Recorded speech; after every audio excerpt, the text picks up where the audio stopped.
Malik Faisal Samrala Greece की तफसीलात के मुताबिक कोटला अरब अली खान MNA चौधरी आबिद रजा ने सानहा कोटला के हवाले से पुरहुजूम प्रेस कॉन्फ्रेंस में खिताब करते हुए कहा, सियासी प्लेयर हैं, उन्होंने हमेशा कोटले को खून में निकलाने की कोशिश की। यहाँ सफेद पोश लोगों को सबको लेके वहाँ गए हैं दाद रसी के, उन्हें क्या पता था कि आगे वो अम्बुश ला के बैठे, कि वो हमें कत्ल करने के प्रोग्राम में बैठे हैं। उन्होंने तो देखते साथ हम पे फायरिंग कर दी है। मेरा मुलाजम सबसे पहले जख्मी हुआ है, जो उससे फायर बचे वो उनको लगे।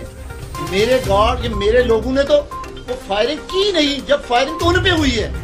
उन्हें तो समझ लें अगर हम करना चाहते तो फिर वो बाग के सरिया रोड जा सकते थे। अगर मुद्दई नामजद नहीं करता तो मुझे ये बताएं कि वो पुलिस वो एक्शन कैसे कर सकती है जिसकी आप हम सब तवक्को रखते हैं। उलमा इकराम, साफी या सीनियर साफी हज़रात, किसी भी शोबे से तल्लक रखने वाले कोई वकला आए, वो अपनी मर्जी के मुताबिक मेरे वालिद की विरासत तकसीम करके जो हक उनका बनता है उन्हें दे दें। और जिस तरीके से वो दानिशवर वाले वो वकला वो साफी फैसला करे, मैं उनके मुताबिक ही करने के लिए तैयार हूँ। ताजरों के लिए मेरा फिर ये पैगाम है, खुदारा मैं अब किस तरह आपको ये श्योरिटी दिलाऊं कि मैं आपके साथ हूँ। खुदारा अपने कारोबार खोले, अपनी दुकानों को खोलें, पुलिस खड़ी है, पूरे लोग आपके साथ खड़े हैं। कोटला के अमन को कुछ नहीं होगा इंशाअल्लाह। अल्लाह ताला के फजलो करम से मुझे जान भी अपनी देनी पड़ी, मैं कोटले के अमन को बर्बाद नहीं